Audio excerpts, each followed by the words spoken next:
Selamat malam, dua orang tewas dalam penggerebekan di Denpasar, Bali. Kedua korban adalah turis asal Prancis dan anggota polisi sektor Kota Utara.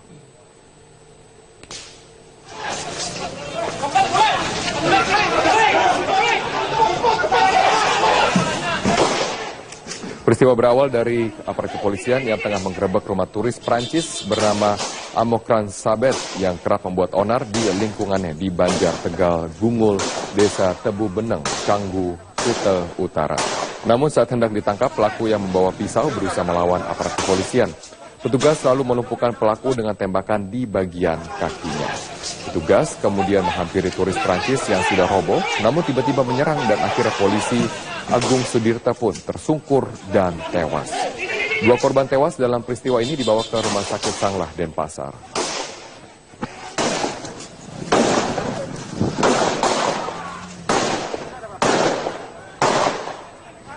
Dan untuk mengetahui tentang kasus ditembaknya seorang wisatawan asal Prancis yang menusuk seorang anggota kepolisian, kita sudah terhubung bersama dengan Kapolda Bali, Irjen Pol Sugeng Prianto. Selamat malam, Pak Sugeng.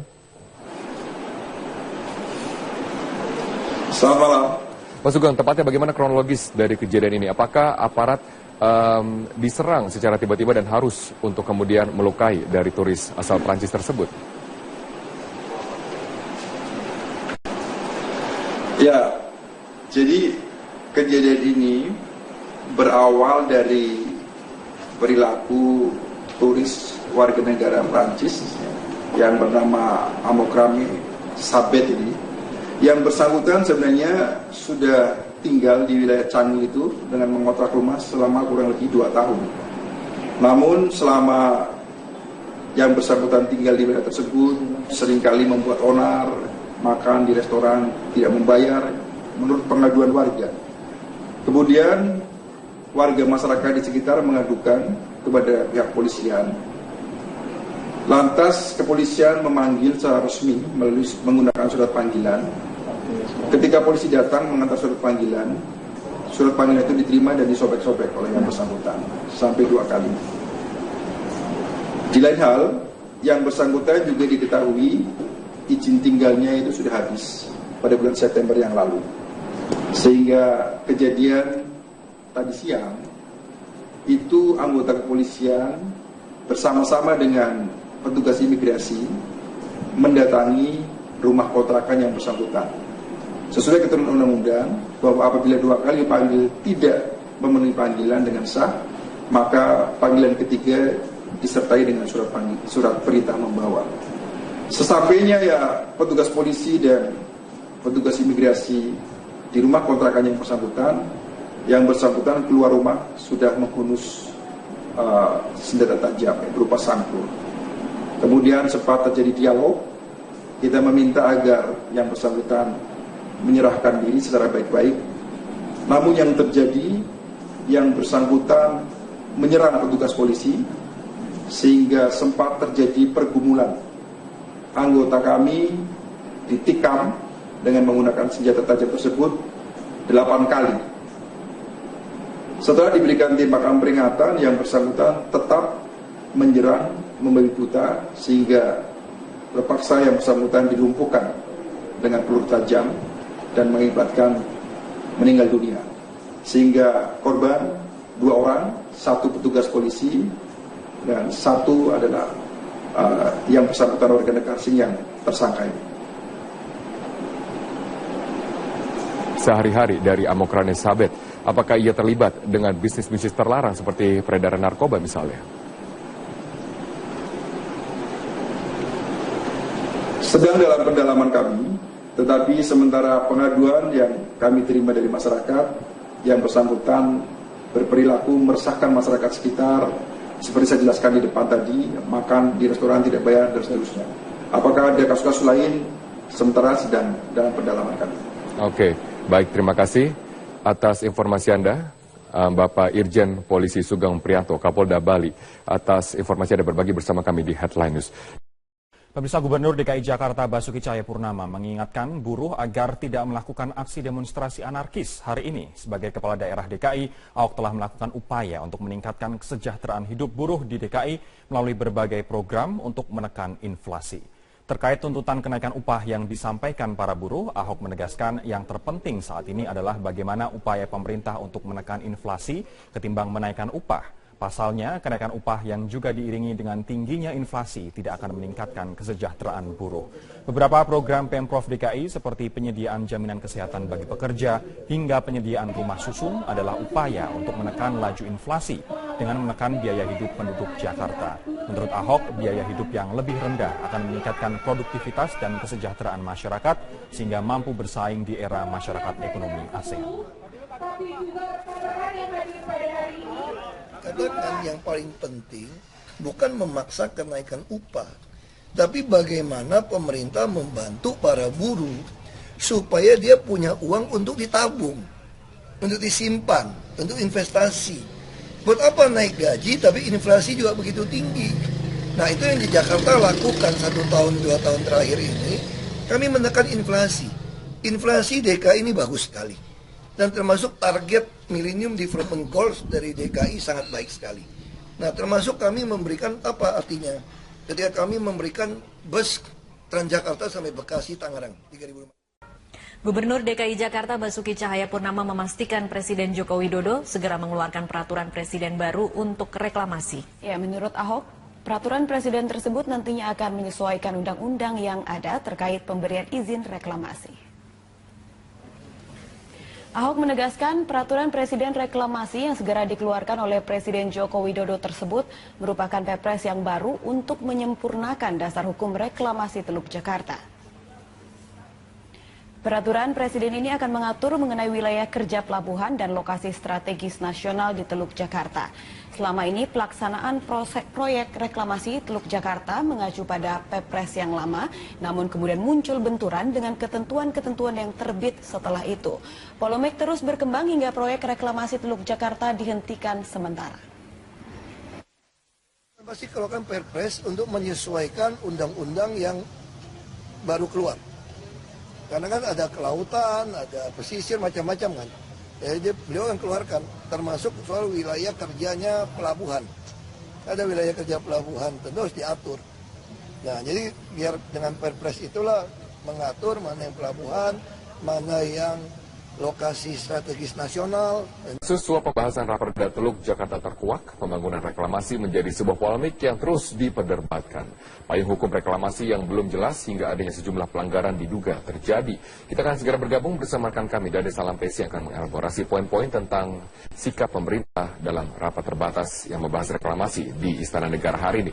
Dade, selain ketegasan pemerintah mengenai wewenang yang berada di pemerintah pusat, lalu apalagi yang disampaikan Presiden dalam rapat terbatas yang tadi? Dalam sambutan yang diungkapkan oleh Presiden Joko Widodo sebelum rapat terbatas terkait dengan reklamasi di Teluk DKI Jakarta ini, Presiden memang mengungkapkan atau menegaskan bahwa rapat terbatas yang dimulai pada pukul 1 siang tadi sama sekali tidak menyentuh aspek hukum. Walaupun dalam kenyataannya tadi memang perwakilan dari Komisi Pemberantasan Korupsi juga ikut serta karena mendapatkan undangan untuk mengikuti ratas dari Presiden.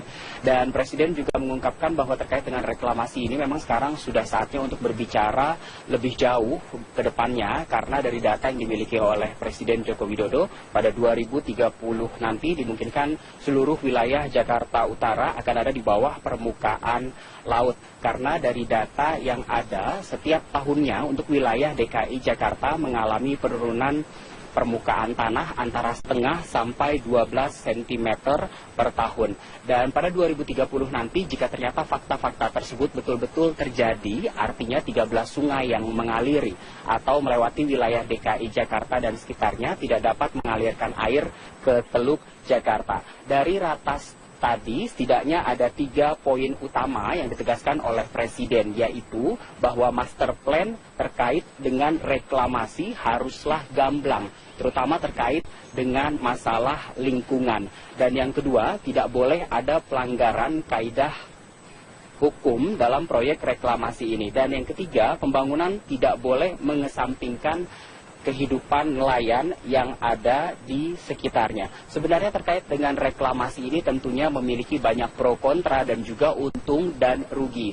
Dari sisi pro pembangunan reklamasi ini, tentunya dengan pembangunan reklamasi dapat menghadang pasangnya naik air laut karena setiap tahunnya ada kecenderungan penurunan muka tanah di wilayah DKI Jakarta dan juga sekitarnya. Sementara dari aspek kontra, pembangunan reklamasi ini nyatanya ada sejumlah hukum yang dilanggar karena Pemprov DKI Jakarta bersikukuh bahwa pembangunan reklamasi di wilayah Teluk Jakarta ini merujuk pada keputusan Presiden nomor 52 tahun 1995. Sementara ada peraturan-peraturan ataupun regulasi dari sejumlah instansi lainnya yang dilanggar dari reklamasi ini. Yang artinya juga memang masih ada tumpang tindih peraturan terkait dengan reklamasi ini. Dan apa saja keuntungan dari pembangunan reklamasi ini? Di antaranya tentu saja menyediakan lahan bagi negara ataupun kota. Ini juga terkait dengan aspek pariwisata maupun khususnya wisata bahari dan juga dapat membantu penataan pantai. Di samping keuntungan dan pro kontra tadi dari reklamasi ini, ternyata juga ada beberapa aspek kerugian dari reklamasi. Di antaranya perubahan ekosistem yang mengakibatkan banjir dan juga dampak buruk pada sistem drainase dan juga kerusakan-kerusakan lingkungan yang lainnya. Dalam rapat terbatas yang digelar selama kurang lebih 1,5 jam tadi, juga hadir 3 pimpinan kepala daerah, yaitu Gubernur Banten Rano Karno, Wakil Gubernur Jawa Barat Deddy Mizwar, dan juga Gubernur DKI Jakarta Basuki Cahayapurnama. Walaupun Presiden Joko Widodo menegaskan dalam proyek reklamasi ke depannya tidak boleh lagi melibatkan swasta, yang artinya pemerintah baik itu pusat maupun daerah memegang kendali penuh terhadap proyek reklamasi. Namun tadi Ahok mengungkapkan Pulau O, P, dan Q yang ada di Teluk Jakarta yang belum diatur minta digabungkan dengan Pulau N. Dan Ahok juga mengungkapkan jika melihat hasil studi di Port of Rotterdam, maka seharusnya pembangunan proyek reklamasi ini 30% dikelola oleh pusat, sementara 60%-nya dikelola oleh pihak swasta. Dan dari hasil ratas tadi juga dijabarkan oleh Ahok, setidaknya ada satu fakta baru yang akan dikeluarkan oleh pemerintah, yaitu Presiden akan mengeluarkan Perpres baru yang disesuaikan dengan Perpres yang ada, seperti Perpres nomor 54 tahun 2008 dan juga Perpres nomor 122 tahun 2012. Robert. Baik, terima kasih Dade. Salam Pesi atas informasi dan langsung dari Istana Negara. Pemirsa, DPD DKI PDI Perjuangan hari ini terakhir menerima pendaftaran bakal calon gubernur dan wakil gubernur DKI Jakarta. Sebanyak 39 orang telah mendaftar dan 31 pendaftar baru telah mengembalikan berkas. Pada pendaftaran hari terakhir ini, DPD PDI Perjuangan menerima pengembalian berkas pengusaha muda Sandiaga Uno yang mendaftar sebagai bakal calon gubernur. Sandiaga Uno termasuk satu dari 39 orang yang mendaftarkan diri ke PDI Perjuangan. PDI Perjuangan dengan perolehan kursi di DPRD DKI di atas 20% memenuhi syarat untuk mengusung sendiri calon gubernur DKI pada pilkada yang akan dilaksanakan Februari 2017 mendatang. PDI Perjuangan melalui penjaringan dan penyaringan ini dalam rangka untuk mencari sosok yang betul-betul punya kualifikasi yang jelas baik untuk memimpin Jakarta yang akan datang. Ya itulah mekanisme sedang berjalan. Jadi PDI Perjuangan belum bisa menentukan siapa yang nanti akan diusung, tetapi proses sedang berjalan. Tahapan-tahapan akan kita lalui. Tahapan pertama hari ini sudah sama-sama kita saksikan. Hari ini kita tutup, baru nanti selanjutnya kita mengejar tahapan berikutnya. Gubernur DKI Jakarta Basuki Cahayapurnama tidak mempermasalahkan usulan Komisi 2 DPR yang akan menaikkan syarat dukungan calon independen dan menurunkan syarat calon dari partai politik. Ya, Ahok optimistis masyarakat tetap akan memilih yang terbaik untuk memimpin ibu kota pada 5 tahun ke depan. Nggak masalah, kan saya sampaikan, ini Jakarta ini daerah khusus ibu kota. Tentu harusnya ini jadi etalase negara, bangsa. Yang jadi gubernur harus yang terbaik dari yang terbaik. Masing-masing warga DKI punya pikiran masing-masing. Dia mau pilih yang perempuan, dia mau pilih yang lebih rohani, dia mau pilih yang santun, dia mau pilih yang lebih pintar, itu masing-masing. Makanya di dalam pilkada undang-undang nggak pernah diatur 100%. hanya 50% plus 1. Kalau di daerah lain malahan yang tertinggi yang menang. Kenapa? Karena memang masing-masing kepala kan punya pikiran berbeda. Ya. Selamat malam pemirsa, inilah headline news pukul 21 waktu Indonesia Barat. Usai diperiksa oleh KPK, staf khusus Gubernur DKI Jakarta Suni Tanuwijaya mengaku didukung oleh Gubernur DKI Basuki Cahayapurnama untuk menyampaikan keterangan apa adanya kepada penyidik KPK. Sementara itu, Ketua Balegda DPRD DKI Muhammad Taufik memilih diam saat keluar dari gedung KPK. Setelah 7 jam diperiksa oleh penyidik KPK, kepada awak media Suni mengaku ditanya soal usulan dan juga substansi serta keterlibatan dirinya dalam pembahasan Raperda Reklamasi Teluk Jakarta. Suni mengaku tidak mengetahui perihal pertemuan sejumlah pimpinan DPRD dengan para pengembang. Namun ia menyebut sering melakukan komunikasi dengan para pengembang terkait dengan usulan Raperda dan juga keinginan dari Gubernur DKI soal kewajiban tambahan 15% kepada pengembang. Suni juga mengaku Gubernur DKI Basuki Cahayapurnama mendukung dirinya untuk menyampaikan keterangan apa adanya kepada penyidik KPK. Sementara itu, Ketua Badan Legislasi Daerah Balegda DPRD DKI Jakarta M. Taufik yang juga diperiksa oleh KPK memilih bungkam saat ditanya oleh awak media. Pemeriksaan ini merupakan yang kelima kalinya bagi M. Taufik terkait dengan kasus suap Raperda Reklamasi Teluk Jakarta. Dan dalam pemeriksaan ini M. Taufik dicecar seputar keterlibatannya dalam pertemuan dengan pengembang Sugianto Kusuma Desember 2015 lalu. KPK terus mendalami dugaan adanya aliran dana dari pengembang ke sejumlah anggota DPRD DKI Jakarta.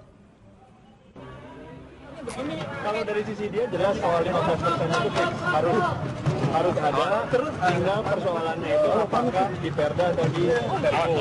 Tapi kan kemarin karena ada ancaman dari DPRD akan deadlock, beliau sempat mengatakan ya selama yang penting 15% itu jangan dicoret. Gubernur DKI Jakarta Basuki Cahayapurnama atau Ahok membantah kabar akan memberlakukan pembatasan sepeda motor di sejumlah ruas jalan protokol Jakarta awal Mei mendatang. Ahok menduga kabar tersebut adalah bentuk provokasi jelang unjuk rasa Hari Buruh 1 Mei mendatang. Saat ditemui di lapangan Irti Monas Senin pagi, Ahok menegaskan pembatasan sepeda motor hanya akan diberlakukan bila fasilitas pendukung telah disiapkan, seperti penambahan jumlah armada bus Transjakarta serta penghapusan pembatas jalur cepat dan jalur lambat. Ahok pun menjelaskan sepeda motor tetap bisa melintas seperti biasanya hingga fasilitas pendukung tersebut telah siap. Terkait dengan beredarnya isu pembatasan sepeda motor yang mulai diberlakukan bulan Mei, Ahok menuding ada pihak yang sengaja menginginkan agar pengendara sepeda motor berunjuk rasa dalam Hari Buruh yang jatuh tanggal 1 Mei. Pembatasan motor kalau kita lakukan kalau ada IRP, jalan sama busnya cukup. Enggak, itu isunya saya lihat kirimin WhatsApp grup. Wah, udah ada rute pembatasan 1 Mei. Aduh, enggak lah. Itu tuh enggak kenapa tuh enggak. Saya curiga ini ada hubungan dengan Hari Buruh 1 Mei. Supaya bisa ngumpulin massa lebih banyak buat demo. Ya dong, yang naik motor protes kan semua Jakarta dibilang nggak boleh lewat motor. Pasti orang akan demo. Ini bukti yang mau demo ini orangnya kurang. Jadi masih ada sebarin isu-isu. Ya, apalagi isu-isu nyerang Ahok kan lebih ramai gitu. Setelah polemik panjang reklamasi Teluk Jakarta, pemerintah pusat sepakat menghentikan sementara proyek reklamasi. Selama masa moratorium, pemerintah akan merumuskan aturan, perizinan dan analisis dampak lingkungan yang jelas. Setelah polemik panjang tentang reklamasi Teluk Jakarta, pemerintah pusat menyatakan moratorium atau penghentian sementara proyek reklamasi pulau di Teluk Jakarta sejak Jumat 22 April. Menteri Koordinator Kemaritiman Rizal Ramli menyatakan, putusan moratorium sudah final tanpa tekanan dari perusahaan pengembang yang sudah berinvestasi untuk proyek reklamasi. Hari Jumat sudah ada rapat komite gabungan. Seperti diketahui ada masing-masing kementerian ada 2 dirjen, termasuk juga Deputi Gubernur DKI, Kepala Bapeda. Dan mereka sekarang sedang evaluasi mana-mana kebijakan yang harus diselaraskan. Minggu depan mereka akan bertemu lagi setiap minggu. Kita akan ukur proses ini secepatnya. Kondisi tersebut juga dipertegas Gubernur DKI Jakarta Basuki Cahayapurnama. Ahok menyatakan dirinya sudah berkoordinasi dengan korporasi pelaku proyek reklamasi dan menilai pengusaha berkomitmen akan kooperatif terhadap kebijakan moratorium reklamasi ini. Ada mau minta, saya ada disposisi dan pengusahanya sangat kooperatif. Bahkan pengusahanya sudah kirim surat kepada kami, baru dengar berita akan moratorium, mereka sudah sepakat moratorium. Walaupun surat kami belum, dia sudah kirim. Saya baru disposisi kemarin. Bukan kemarin, semalam. Baru ingat semalam. Di sisi lain, proyek reklamasi Pulau N untuk membangun dermaga dan pelabuhan baru yang dikelola Pelindo akan tetap dilanjutkan. Pembangunan pelabuhan baru itu tergolong kepentingan nasional dan bukan komersial, sehingga kewenangan perizinan ada di tangan Kementerian Perhubungan. Sudah ada izinnya, kita kasih terus. Karena izin reklamasi, kalau di daerah lingkungan kerja pelabuhan manapun di seluruh Indonesia, itu tidak ada kewenangan yang lain, kecuali kewenangan Menteri Perhubungan. Itu nggak kena moratorium ya Pak? Misalnya. Kalau yang sudah izin dari Kementerian Perhubungan enggak. Sebelumnya Kementerian Koordinator Kemaritiman, Kementerian Lingkungan Hidup dan Kehutanan, serta Gubernur DKI Jakarta, pekan lalu memutuskan untuk melakukan moratorium reklamasi Teluk Jakarta. Hal ini dilakukan karena reklamasi belum mempunyai landasan hukum yang kuat, serta masih perlu dilakukan kajian analisis dampak lingkungan lebih lanjut. Tim Liputan Metro TV. Pemirsa, politikus PKS M. Idrus terus mencari dukungan dari partai lain untuk maju sebagai calon gubernur DKI Jakarta. Ya, meskipun kurang diperhitungkan PKS, M. Idrus yakin langkah politiknya akan direspon positif oleh sejumlah partai untuk berkoalisi, khususnya dengan Partai Keadilan Sejahtera. Partai Keadilan Sejahtera belum memiliki calon kuat untuk diusung sebagai calon gubernur DKI Jakarta pada Pilkada 2017 mendatang. Hingga kini PKS masih melakukan penjaringan terhadap sejumlah kandidat baik internal maupun eksternal partai. Padahal saat ini salah satu kader PKS, Muhammad Idrus, telah mendeklarasikan diri sebagai bakal calon gubernur DKI Jakarta. Presiden PKS Sohibul Iman tidak mempermasalahkan langkah Muhammad Idrus yang mencalonkan diri melalui partai lain. Oh, Pak Idrus termasuk, kan gini, ada calon-calon yang muncul dari aspirasi kader. Ya, dan mereka ada yang kader, ada yang non kader. Semua itu sudah kita brief. Silakan memasarkan diri masing-masing, ya, untuk bisa menarik masyarakat secara lebih banyak lagi. Sementara Muhammad Idrus sendiri mengaku sengaja mencalonkan diri melalui Partai Demokrat dan PDI Perjuangan karena mekanisme internal partai yang belum jelas. Terlebih kursi PKS di DPRD DKI tidak mencukupi untuk mengusung calon sendiri dan harus melalui koalisi dengan partai lain. Meski demikian, Idrus menunggu proses penjaringan dari internal partai PKS. Saya sadar sebagai kader Partai Keadilan Sejahtera, juga ini kan juga proses di internal partai. Nah, PKS sendiri hanya 11 kursi, Demokrat 10 kursi. Kalau Demokrat sama PKS aja udah baru 21 kan. Ini proses, yang jelas proses, dan juga bukan secara pribadi saja. Nanti kan terjalin komunikasi politik di antara seluruh elit partai politik.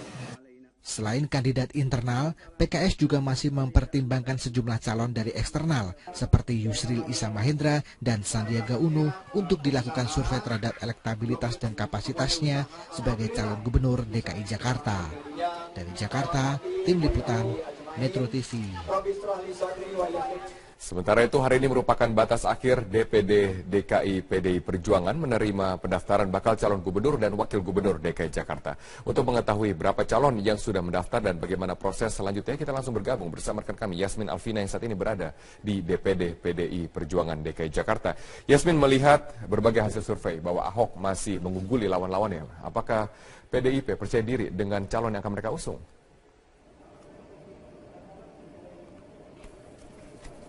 Ya Robert, nanti pertanyaan Anda akan kami jawab dengan narasumber yang sudah berada di sini, yaitu Wakil Pemenangan Badan Pemenangan Pemilu dari DPD DKI Jakarta. Namun sebelumnya saya akan menjelaskan dulu bahwa sudah ada 40 nama yang mendaftar sebagai calon gubernur DKI Jakarta melalui Partai PDI Perjuangan, dan hingga sore tadi sudah ditutup pukul 16 waktu Indonesia Barat, sudah ada 32 nama yang mengembalikan berkas, dan di antara 32 nama tersebut sudah ada nama-nama yang cukup populer untuk dibicarakan sebagai calon gubernur DKI Jakarta, yaitu adalah Yusril Issa Mahendra dan juga Hasnaini Muin yang yang dapat dikatakan juga sebagai wanita emas. Dan tadi pada pukul 15 waktu Indonesia Barat Sandiaga Uno juga sudah mengembalikan berkas untuk pencalonannya melalui partai PDI Perjuangan ini. Dan untuk mengetahui bagaimana strategi PDI Perjuangan untuk bertarung ataupun bersaing dengan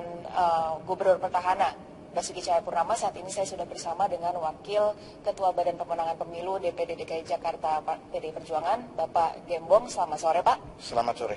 Bapak, seperti kita sudah ketahui bahwa menurut hasil survei, elektabilitas dari Gubernur DKI Jakarta, calon petahana ini masih sangat tinggi dan sulit untuk dikalahkan. Bagaimana strategi dari PDIP sendiri untuk nantinya bersaing dengan Gubernur petahana? Terima kasih.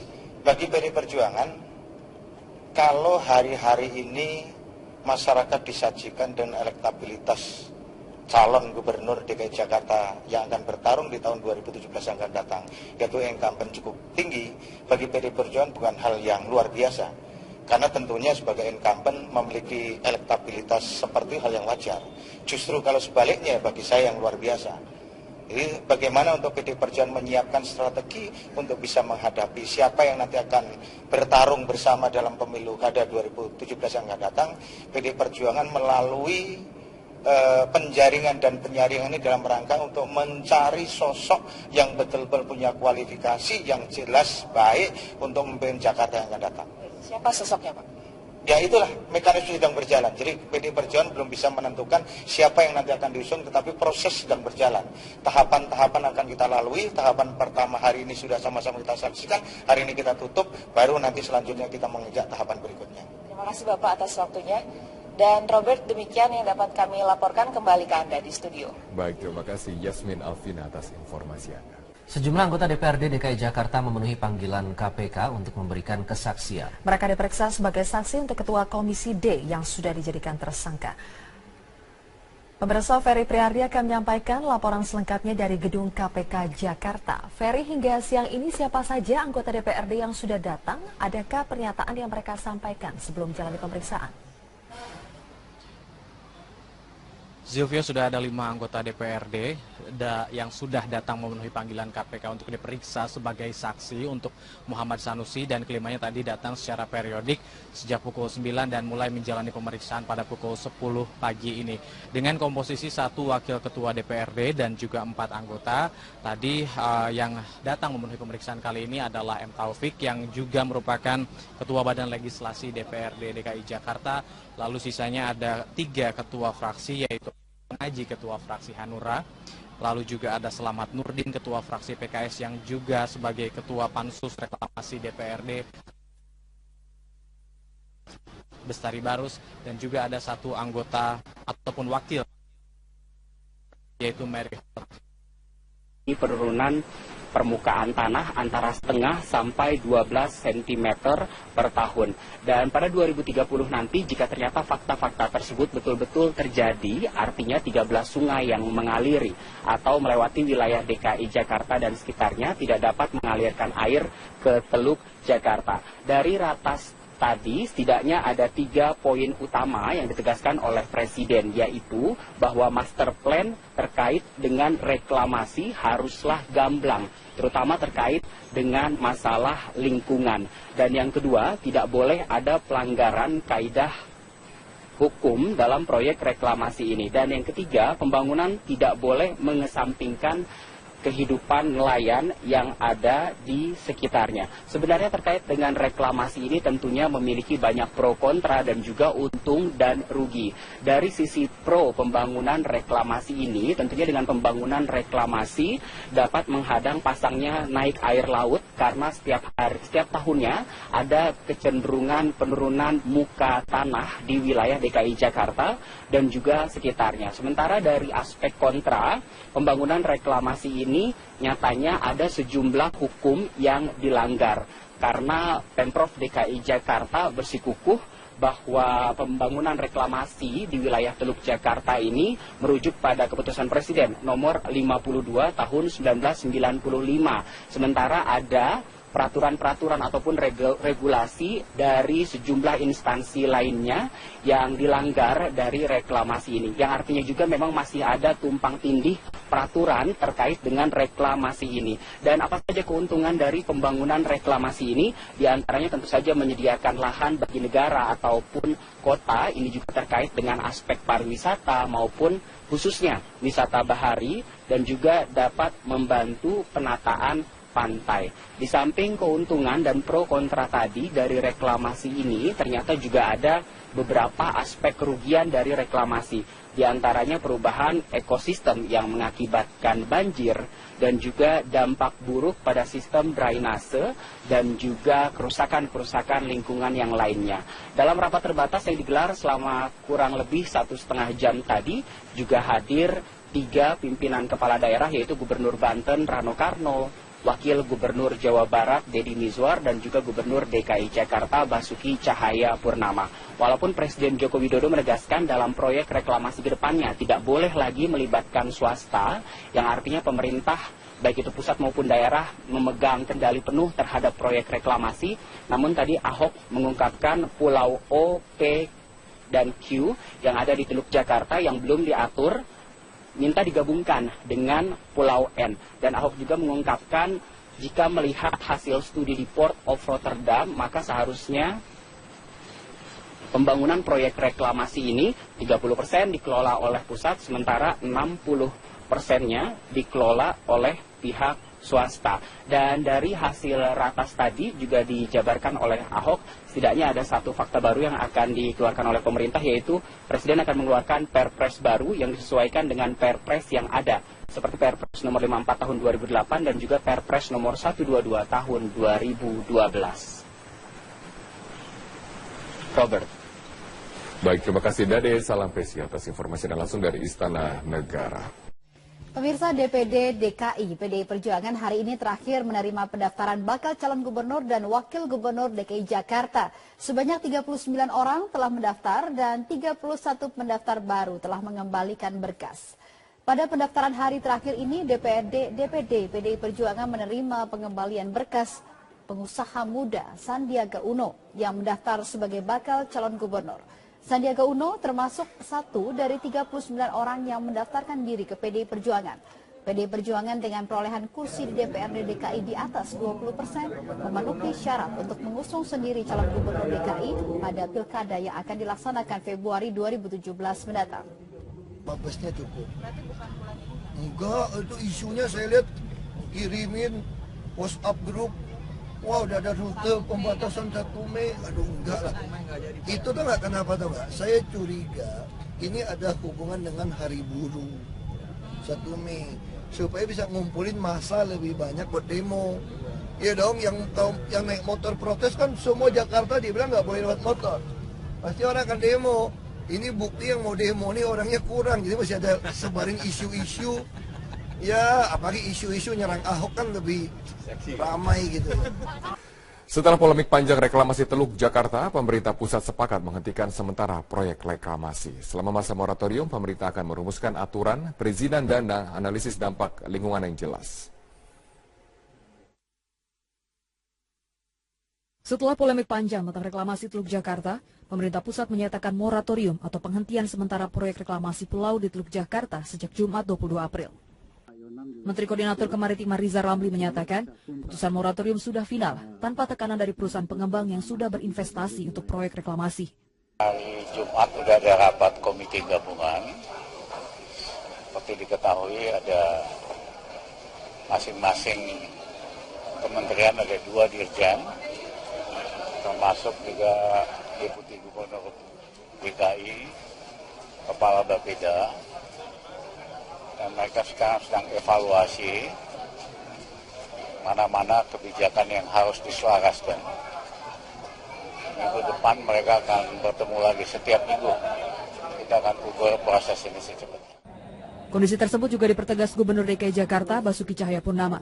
Ahok menyatakan dirinya sudah berkoordinasi dengan korporasi pelaku proyek reklamasi dan menilai pengusaha berkomitmen akan kooperatif terhadap kebijakan moratorium reklamasi ini. Ada meminta saya ada disposisi dan pengusahanya sangat kooperatif. Bahkan pengusahanya sudah kirim surat kepada kami Baru dengar berita akan moratorium, mereka udah sepakat moratorium. Walaupun surat kami belum, dia sudah kirim. Saya baru disposisi kemarin. Bukan kemarin, semalam. Baru ingat semalam. Di sisi lain, proyek reklamasi Pulau N untuk membangun dermaga dan pelabuhan baru yang dikelola Pelindo akan tetap dilanjutkan. Pembangunan pelabuhan baru itu tergolong kepentingan nasional dan bukan komersial, sehingga kewenangan perizinan ada di tangan Kementerian Perhubungan. Tidak ada izinnya, kita kasih terus.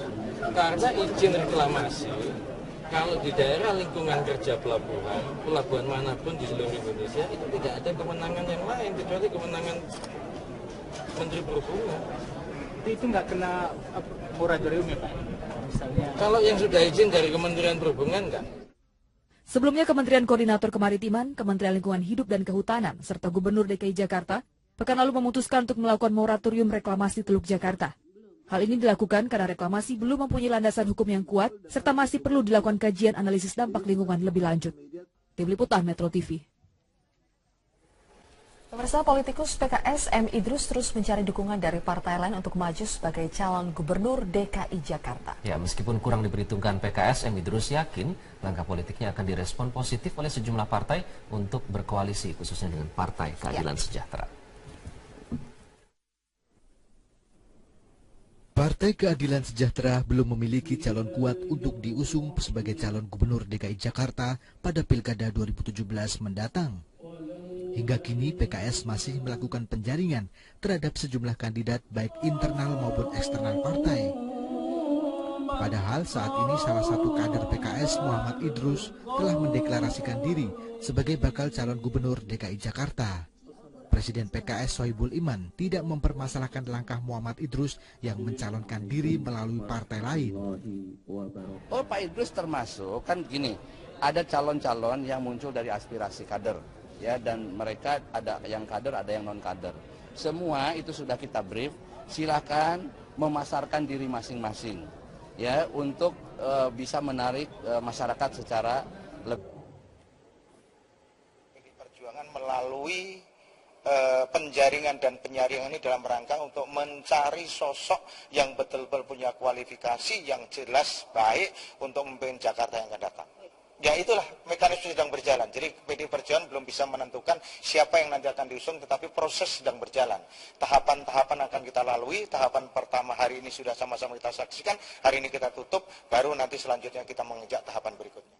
Gubernur DKI Jakarta Basuki Cahayapurnama tidak mempermasalahkan usulan Komisi 2 DPR yang akan menaikkan syarat dukungan calon independen dan menurunkan syarat calon dari partai politik. Ya, Ahok optimistis masyarakat tetap akan memilih yang terbaik untuk memimpin ibu kota pada 5 tahun ke depan. Tidak masalah, kan saya sampaikan, ini Jakarta ini daerah khusus ibu kota. Tentu harusnya ini jadi etalase negara, bangsa. Yang jadi gubernur harus yang terbaik dari yang terbaik. Masing-masing warga DKI punya pikiran masing-masing. Dia mau pilih yang perempuan, dia mau pilih yang lebih rohani, dia mau pilih yang santun, dia mau pilih yang lebih pintar, itu masing-masing. Makanya di dalam pilkada undang-undang nggak pernah diatur 100%. Hanya 50% plus 1. Kalau di daerah lain malahan yang tertinggi yang menang. Kenapa? Karena memang masing-masing kepala kan punya pikiran berbeda. Ya. Selamat malam pemirsa, inilah headline news pukul 21 waktu Indonesia Barat. Usai diperiksa oleh KPK, staf khusus Gubernur DKI Jakarta Suni Tanuwijaya mengaku didukung oleh Gubernur DKI Basuki Cahayapurnama untuk menyampaikan keterangan apa adanya kepada penyidik KPK. Sementara itu Ketua Balegda DPRD DKI Muhammad Taufik memilih diam saat keluar dari gedung KPK. Setelah 7 jam diperiksa oleh penyidik KPK, kepada awak media Suni mengaku ditanya soal usulan dan juga substansi serta keterlibatan dirinya dalam pembahasan Raperda Reklamasi Teluk Jakarta. Suni mengaku tidak mengetahui perihal pertemuan sejumlah pimpinan DPRD dengan para pengembang. Namun ia menyebut sering melakukan komunikasi dengan para pengembang terkait dengan usulan Raperda dan juga keinginan dari Gubernur DKI soal kewajiban tambahan 15% kepada pengembang. Suni juga mengaku Gubernur DKI Basuki Cahayapurnama mendukung dirinya untuk menyampaikan keterangan apa adanya kepada penyidik KPK. Sementara itu, Ketua Badan Legislasi Daerah Balekda DPRD DKI Jakarta M. Taufik yang juga diperiksa oleh KPK memilih bungkam saat ditanya oleh awak media.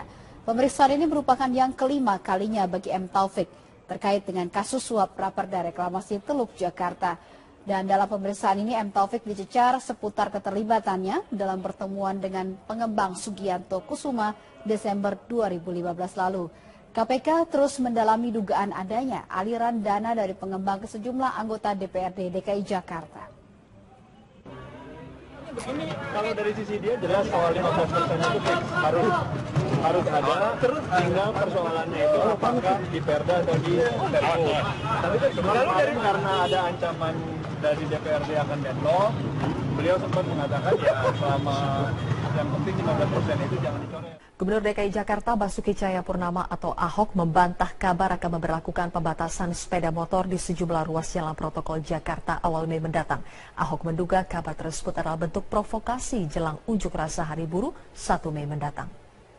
Saat ditemui di lapangan Irti Monas Senin pagi, Ahok menegaskan pembatasan sepeda motor hanya akan diberlakukan bila fasilitas pendukung telah disiapkan, seperti penambahan jumlah armada bus Transjakarta serta penghapusan pembatas jalur cepat dan jalur lambat. Ahok pun menjelaskan sepeda motor tetap bisa melintas seperti biasanya hingga fasilitas pendukung tersebut telah siap. Terkait dengan beredarnya isu pembatasan sepeda motor yang mulai diberlakukan bulan Mei, Ahok menuding ada pihak yang sengaja menginginkan agar pengendara sepeda motor berunjuk rasa dalam Hari Buruh yang jatuh tanggal 1 Mei. Pembatasan motor kalau kita lakukan kalau ada IRP jalan sama. Selamat malam, 2 orang tewas dalam penggerebekan di Denpasar, Bali. Kedua korban adalah turis asal Prancis dan anggota polisi sektor Kota Utara.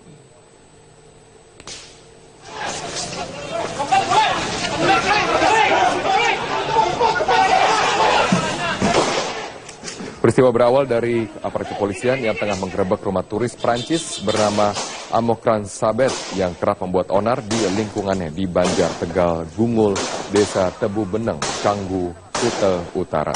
Namun saat hendak ditangkap, pelaku yang membawa pisau berusaha melawan aparat kepolisian. Petugas lalu melumpuhkan pelaku dengan tembakan di bagian kakinya. Petugas kemudian menghampiri turis Prancis yang sudah roboh, namun tiba-tiba menyerang dan akhirnya polisi Agung Sudirta pun tersungkur dan tewas. 2 korban tewas dalam peristiwa ini dibawa ke Rumah Sakit Sanglah, Denpasar.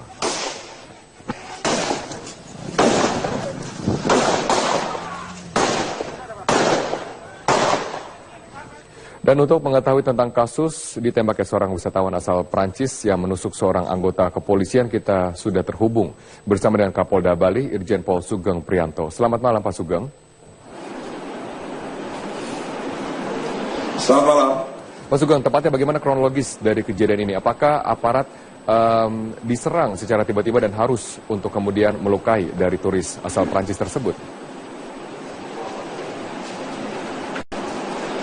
Ya, jadi kejadian ini berawal dari perilaku turis warga negara Prancis yang bernama Amokran Sabet ini, yang bersangkutan sebenarnya sudah tinggal di wilayah Canggu itu dengan mengontrak rumah selama kurang lebih 2 tahun.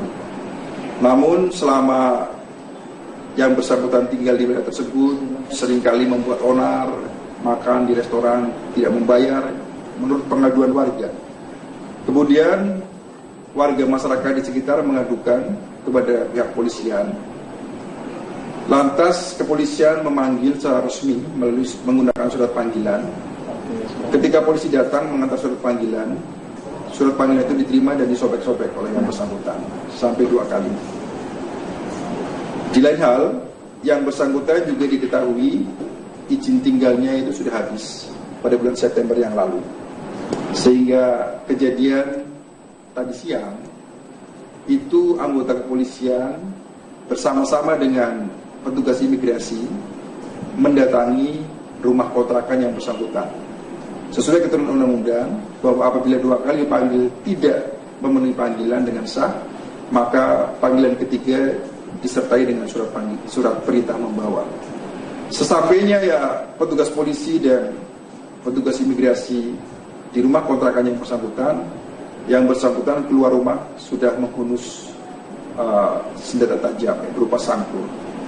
Kemudian sempat terjadi dialog, kita meminta agar yang bersangkutan menyerahkan diri secara baik-baik. Namun yang terjadi, yang bersangkutan menyerang petugas polisi, sehingga sempat terjadi pergumulan. Anggota kami ditikam dengan menggunakan senjata tajam tersebut 8 kali. Setelah diberikan tembakan peringatan, yang bersangkutan tetap menyerang, membabi buta, sehingga terpaksa yang bersangkutan dilumpuhkan dengan peluru tajam dan mengakibatkan meninggal dunia.